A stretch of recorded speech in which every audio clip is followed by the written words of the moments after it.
First ever factory outlet, Chandanagar, Mukunda Jewelers, opening soon. No making charges.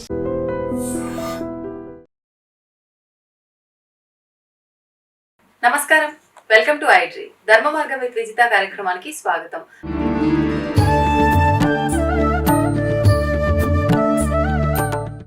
నమస్తే అండి. నమస్కారం. మామూలుగా అంటే పెద్దవాళ్ళు కొన్ని సామెతలు వాడుక భాషలో ప్రతినిత్యం కూడా మాట్లాడుతూ ఉంటారు. అలా తీసుకుంటే ఒక సామెత, అది సామెత అనొచ్చో, వాడుక భాషలో మాట్లాడుకునే ఒక పదం అనొచ్చో.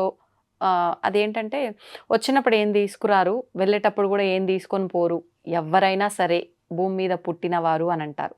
అంటే దీని వెనకాల అసలు మనం ఆంతర్యం ఏంటి, దీన్ని ఎలా అర్థం చేసుకోవాలి ఈ విషయాన్ని అనేదే నా క్వశ్చన్. శ్రీ గురుభ్యో నమ. శ్రీ మహాగణాధిపతే నమ. శ్రీ మహాసరస్వత్యే నమ. హరి ఓం శ్రీమాత్రే నమ. అదైతే వాస్తవమైన విషయం. మనం ఏం తీసుకెళ్తాం, ఏం తీసుకెళ్ళకపోయినా కానీ ఇవాళ క్వశ్చన్ మాత్రం అదే. ఎందుకంటే బయట ప్రపంచం అందరూ ఇదే అడుగుతుంటారు. వచ్చేటప్పుడు ఏం తీసుకెళ్ళాం, పోయేటప్పుడు ఏం తీసుకెళ్ళాం కదా, మరి ఎందుకు ఈ తాపత్రయం అన్నిటి మీద అని. ఈ విషయం ఒకానొక సమయంలో ఇది గరుడ పురాణం అంతర్భాగంగా ఉంది. ఇది గరుడ పురాణం తెలపబడిన విషయం కూడా మీరు అన్నట్టుగా. ఒకరోజు ఏం జరిగిందంటే, గరుత్మంతుడు ద్వారక నగరానికి వెళ్తాడు కృష్ణుడు చూద్దామని. ఎందుకంటే వాహనం కదా, కృష్ణుడు చూద్దామని వెళ్తాడు. వెళ్ళినప్పుడు గరుత్మంతుడు మంచిగా స్వాగతం పలుకుతాడు కృష్ణుడు రమ్మని చెప్పి. గరుత్మంతా ఏంది వైకుంఠాన్ని వదిలి ఇక్కడికి వచ్చావని కృష్ణుడు అడుగుతాడు. స్వామి, నాకు చిన్న చిన్న సందేహాలు ఉన్నాయి, దాన్ని నివృత్తి చేసుకుందామని వచ్చానంటే.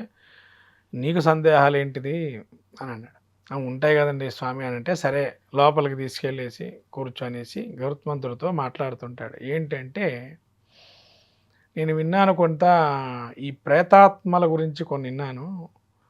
మనిషి ఆత్మ శాశ్వతమైందని అంటున్నారు, దేహమేమో తాత్కాలికమైనటువంటిదని. ఈ దేహం చనిపోయిన తర్వాత ప్రేతంగా మారుతుంది కదా. దేహం మారుతుందా? దేహం ప్రేతం గాల్లో ఉంటే ప్రేతమే కదా, ఇంకా అది ఆత్మ కాదా మారేది?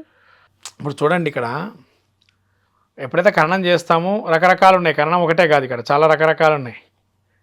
మరి చాలా మంచి ప్రశ్న అడిగారు. చాలా మంది నిగూఢంగా తెలియదు. పంచభూతాత్మక తత్వాల్లోనే ఇవన్నీ కూడా ఉన్నాయి. అంటే మనిషి చనిపోతే 5 రకాలుగా ముగించేస్తాడు తన జీవితాన్ని. దానిలో ఫస్ట్ది చెప్పుకోవాల్సింది ఏంటంటే, మనకు భూమి మీద ఉండేటువంటిది శక్తి ఏంటంటే అగ్ని. ఖననం చేయటం ప్రధానంగా హిందూ సాంప్రదాయంలో ఖననం చేస్తారు. మరి ఖననంలో అగ్ని ద్వారా ఖననం అవుతుంది, అది ఆత్మ బయటకు వచ్చేస్తుంది. కానీ దాని జీవికి కొన్ని వాసనలు, అంటే తన జన్మలో కొన్ని ఉంటాయి. ఇప్పుడు ఒక మనిషి మెమరీస్ అనుకోండి, అది తెలుగులో ఇంకా 4-5 రకాలు ఉన్నాయి దానికి సంబంధించి కూడా విషయాలు. అది ఏంటంటే, ఒక ప్రేతగా మారినప్పుడు ఆ శబ్దం అక్కడ వాడతారు. అది గరుత్మంతుడు కృష్ణుడికి చెప్పేటప్పుడు. మరి ఈ ప్రేతాత్మ దీనికి ఎట్లా, మరి దీనికి ఇంకా ఫుల్ స్టాప్ లేదా, ఈ ప్రేతాత్మలు తిరుగుతూ ఉంటాయా భూమి మీద అని ఒక ప్రశ్న అనేది సంధించాడు గరుత్మంతుడు కృష్ణుడికి. అసలు ప్రేతాత్మకి ఎందుకు మారేవి, ఎందుకు తిరుగుతుంటాయి భూమి మీద అంటే, దీనికి విషయం ఏం చెప్పాడు కృష్ణుడు అంటే, మనిషికి ప్రధానంగా ఈ 5 అంశాలు గుర్తుపెట్టుకోవాలట. ఆ 5లో ఏదైనా మళ్ళీ ఉంటే మళ్ళీ పునర్జన్మ వస్తుంది అని. ఏంటండి 5? 5లో ప్రధానమైంది కామనం. అంటే ఈ కామనం అంటే ఏంటంటే, మనిషి చనిపోయేటప్పుడు ఏది కోరుకోకుండా ఉండాలి. లాస్ట్ ఇంకా వాడు పోయేటప్పుడు దీని మీద కామ్యం పడకుండా ఉండాలి. అంటే ఇది ఎట్లా తెలుస్తుంది అంటే ఖచ్చితంగా తెలియదు అది మనకి. మనం పోయేటప్పుడు మనకి కొన్ని విషయాలు, కొంతమందికి దివ్యజ్ఞానంగా బ్రహ్మజ్ఞానం అంటే బ్రహ్మ విద్య నేర్చుకున్న వాడికైతే కొన్ని విషయాలు తెలుస్తాయి, ఇంకా మనకు ఏ విధంగా ఉంది అనేది మనకు తెలియదు.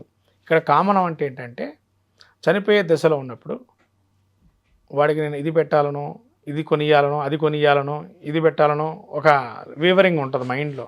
అటువంటిది ఏది ఉండకూడదు. అలా ఉంటే కూడా పునర్జన్మకి ఆగదు. అంటే ఆలోచన రహిత స్థితిలో ఉండాలా, ఏది దాని గురించి ఆలోచించకూడదు. ఇంకా వాడు, కొంతమంది వస్తారు, వాడు ఉంటేనే బాగుంటుంది, వాడు వస్తే నేను చూస్తానంటాడు చివరి దశలో. అటువంటి కోరికలు ఏమి ఉండకూడదు. కొంతమంది చివరి కోరిక అడుగుతారు కోర్టులో కూడా. మనని ఏమన్నా మీకు చివరి కోరిక ఏదైనా ఉరిదీసేటప్పుడు ఆ కోరిక అడిగితే చివరి కోరిక తీరుస్తారు. అటువంటి కోరికలు ఉండకూడదని చెప్తా ఉంది. అంటే అక్కడ కోర్టు కూడా ఏం చెబుతుంది మీరు వినండి. ఉమ్, ఏంటంటే కోర్టు చివరి కోరిక అన్నాడు. అది తీసుకున్నా ఉరిశిక్ష విధిస్తున్నా అంటే ధర్మం పాటిస్తుంది కోర్టులో కూడా అది ఉరిశిక్ష చేసేటప్పుడు. ఎందుకంటే మనిషి అసలు చంపడమే పెద్ద నేరం, ఉరిశిక్ష చేయటం అనేది. దానిలో మనం ఇంకా కోర్టులో వెళ్ళిన తర్వాత వాడి చివరి కోరిక తీర్చడం ఏంటంటే వాడికి ఈ ప్రపంచంలో వాడికి ఇక మళ్ళీ ఇటువంటి లక్షణాలు వాడు రాకుండా ఉండడానికి ధర్మంగా కాపాడుదామని చెప్పి ఆ ధర్మం అక్కడ కాపాడుతుందని చెప్పి మనకి ఆ విధంగా చివరి కోరిక చెప్పమంటారు. ఓకే. అది అక్కడ కోర్టులో ఉన్న విషయం. ఉరిశిక్ష చేయడానికి ప్రధాన కారణం ఏంటంటే వాడికి మళ్ళీ కోరిక లేకుండా ధర్మంగా వాడు చావాలి, మళ్ళీ బతకాలి, మంచిగా ధర్మంగా ఉండాలి ఎప్పుడైనా కానీ. ఉమ్, ఇంక మళ్ళీ ఈ విధంగా వాడు ఈ క్రైమ్స్ అన్ని చేయకుండా ఉండాలని. ఓకే. అది ఉరిశిక్షకు అంతర్యం. ఉమ్, అంతేగాని ఉరిశిక్ష చేయడం చెప్పారా కానీ ఉరిశిక్ష చేయడం కాదు. ఓకే. ఓకే. క్రైమ్ చేయకుండా ఉండాలి, ధర్మంగా మళ్ళీ వాడు రీబర్త్ అయితే కూడా ధర్మంగా ఉండాలి అని చెప్పి ఉమ్, దీని మీద కోరికలు ఉండకుండా దాన్ని అక్కడ కట్ చేయాలని. ఓకే. అది తర్వాత వాసన. రెండవది వాసన. ఈ వాసన ఏంటంటే మనిషి చనిపోయేటప్పుడు మనకు నాలుకతోనే వాసనలు వస్తాయి, ముక్కుతోనే వాసనలు కొన్ని వస్తాయి. ఈ నాలుకతో వాసన ఏంది ఎక్కడ మనం వినలేదు కదండి అని అదే అంటారు. నాలుకతో రుచి కదా, వాసన ఏంటి? అంటే వీడికి ఏంటంటే స్వీట్ మీద గోల ఉంటుంది అనుకోండి, హార్ట్ మీద గోల ఉంటుంది, ఇవన్నీ రకాలు ఉంటాయి. అంటే వాడికి చనిపోయేటప్పుడు కూడా ఆ స్వీట్ తింటే బాగుండు. వీళ్ళు పోయిన తర్వాత అంటారు మీ డాడీకి ఇష్టమైన స్వీట్ ఏందమ్మా ఆ స్వీట్ పెట్టండి, ఆయన జీవాత్మ మళ్ళీ బతకడు అని చెప్పంటారు. ఉమ్, అసలు అటువంటి కోరికలే ఉండవు వాళ్ళకి. వీళ్ళు అవన్నీ చెప్తారు ఇక అక్కడ స్వీట్ పెట్టు హార్ట్ పెట్టి ఇష్టమైంది ఇయ్యానని. అక్కడ వాళ్ళ కోరికలు ఉండవు, ఆత్మకి అవన్నీ కోరికలు ఉండవు.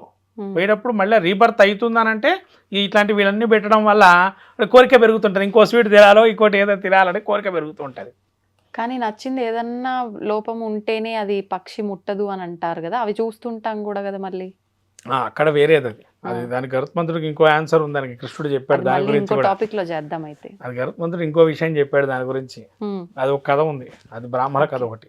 ఇప్పుడు ఈ నాలుకకి సంబంధించిన వాసన గురించి చెప్పండి. ఇక్కడ ఏంటంటే వాడు కామ్యము ఏదైతే కోరుకుంటాడో దాని నుంచి వచ్చేది వాసన కూడా. ఉమ్, అంటే ఏంటంటే వాడు దాని గురించి చనిపోయేటప్పుడు అక్కడ ఉన్న స్థితి ఏదైతే ఉంటుందో, నేను ఇలా ఉంటేనే చనిపోతాను, ఇలా ఉంటే చనిపోను. తర్వాత వాడి జన్మలో కొన్ని స్మృతులు ఉంటాయి.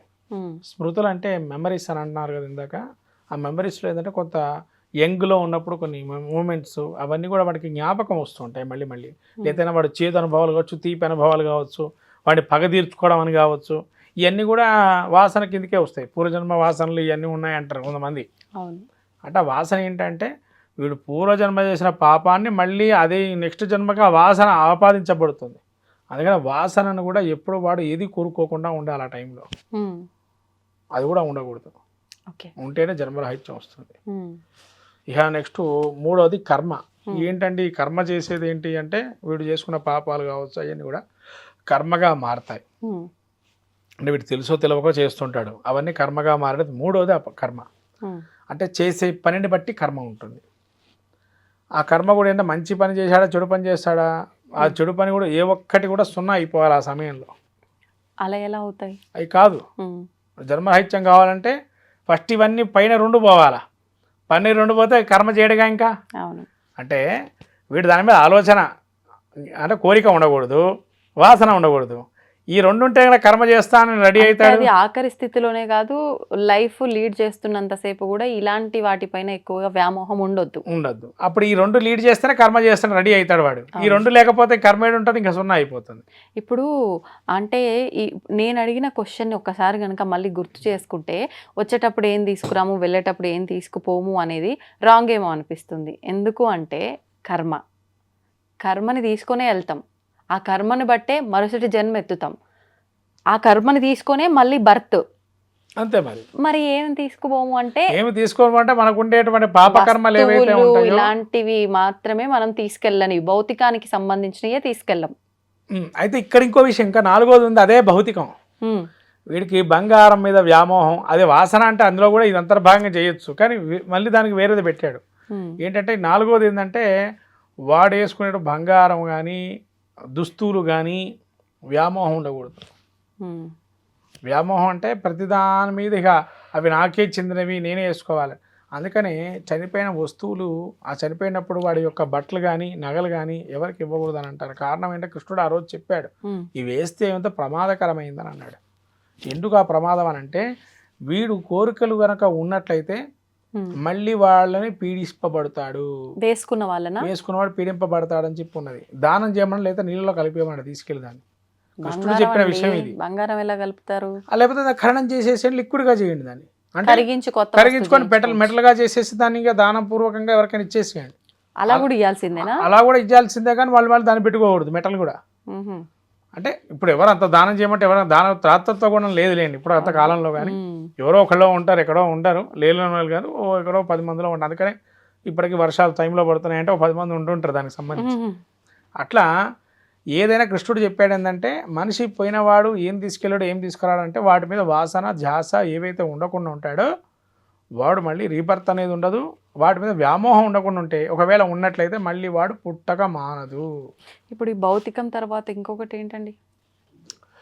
ఇంకోటి వాడి యొక్క నైజం ప్రదర్శన. అంటే ప్రేతంగా ఉన్నా కూడా వాడు హింసించేవాడు కొంతమంది. ఇప్పుడు మన సినిమాల్లో చూస్తుంటాం కదా, హర్రర్ సినిమాలు, అది 5వది. అంటే వాడు ప్రేతంగా కూడా హింసించే తత్వంగా ఉండకూడదు. వాడు ఆత్మగా ఉంటాడు కదా, వాడు గాల్లో తిరిగి వీడిని హింసించటాలు ఇది కూడా చేయకూడదు అన్నాడు కృష్ణుడు. అంటే ఆటోమేటిక్గా జీవి తన యొక్క సమయం లోపల ఇవి చేసే అవకాశాలు ఎక్కువగా ఇండెక్స్గా ఉంటాడు అని చెప్పి. అలాగే పరకాయ ప్రవేశం దీనికి ఇంకో విషయం చెప్పచ్చు. ఇంకో మనిషి ఇంకోసారి పరకాయ ప్రవేశం చేస్తే అది విధ్వంసానికి నాంది పలుకుతుంది. అంటే వాడి వల్ల ఒక ఫ్యామిలీ కావచ్చు, ఒక మనిషి కానీ ఇబ్బంది పడుతూ ఆవహించడమా ఇదే. అలా ఇవాళ కాలంలో మీరు చాలా చూస్తుంటారు అట్లా. అవి కారణం కూడా ఏంటంటే ఇవి మనం ఏదైతే ఈ ఆలోచనలు ఈ జ్ఞానం అనేది చనిపోయేటప్పుడు ఉంటే కనుక ఖచ్చితంగా వాడు మళ్ళీ పీడింపబడతాడు. ఆ బట్టలు వేసుకున్నా కానీ, ఆ బంగారు ఆభరణాలు ఏవైతే యథావిధిగా ఏవైతే ఉన్నాయో అవి కానీ, లేదా వాడు నడిచినటువంటి ప్రదేశంలో వాడికి ఇష్టమైనవి ఏమన్నా మనం ఇంకొకరికి వాడుకోవడానికి ఇస్తే కూడా ఇటువంటి ప్రమాదం ఉంటుంది. గరుడ పురాణం తెలపబడింది. అంటే మనం ఏంటంటే ధాతృత్వ గుణంతో ఇవి దానం చేయమని చెప్తుంటాం, కానీ పురాణంలో మాత్రం దీన్ని నీళ్ళలో పడేయమని చెప్పాలన్నాడు. నీళ్ళలో వేసేసేయండి, దీన్ని వాడకూడదు అని అన్నాడు. ఎందుకంటే మళ్ళీ వాడు ఆవహించి దాని ద్వారా విధ్వంసం సృష్టించే అవకాశం ఉంటుంది. అందుకని ప్రయత్నాల ద్వారా మనకు సినిమాలు, హర్రర్ సినిమాలు సగం ఉన్నాయన్నీ కూడా అవే. అంటే ఇవి నిజంగా జరిగిన స్టోరీలే కాబట్టి ఇప్పుడు కాలంలో వీళ్ళకి ఈ విధానంగా, అంటే ఈ విధంగా అసలు నిజంగా హర్రర్ వీళ్ళు చూపించారు ఈ కథలను ఉన్నాయా అంటే నిజంగానే ఉన్నాయి. మీరు పురాణం చదివితే కనుక, ఈ గరుడ పురాణం లాంటివి చదివితే, అంటే భయం అనేది ఉంటుంది అందరికీ. గరుడ పురాణం అంతా ఎవరు కూడా చదవరు తొందరగా, ఎందుకంటే భయం అందులో ఏముంటాయి ఏందనేది. కానీ పురాణంలో ఇవన్నీ కూడా గరుడ పురాణం తెలపబడింది. కృష్ణుడు ఈ విధంగా చెప్పాడు.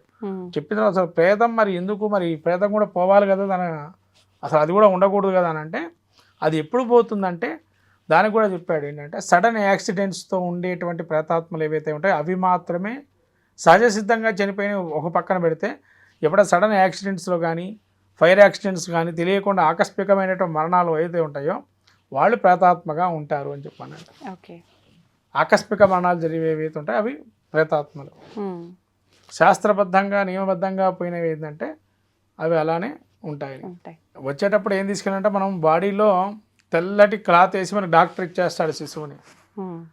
అందుకనే వెళ్ళేటప్పుడు కూడా తనకు మళ్ళీ ఫ్రెష్ క్లాత్స్ వేసి ఖననం చేస్తారు చివరిలో కూడా. అంటే నీవు క్యారీ చేసేది ఒకటి కృష్ణుడు చెప్పింది ఇందులో పూర్వంగా, పాపాలు ఒక్కటే క్యారీ చేస్తాడు గరుత్మంతుడికి చెప్పిన విషయం ఇది. పాపాలు ఒక్కటే వాడు క్యారీ చేస్తాడు, మిగతా ఏవి కూడా క్యారీ చేయడు. వీటిని బట్టి రీబర్త్ అనేది ఉంటుంది.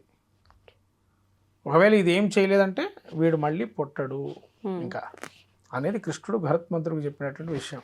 ఇది సందేహం. గరుత్మంతుడికి వచ్చిన సందేహం ఏంటంటే, మనిషి అసలు మళ్ళీ పుట్టకుండా ఉండాలి అంటే ఏం చేయాలి అనేదే విషయం. ధన్యవాదాలండి.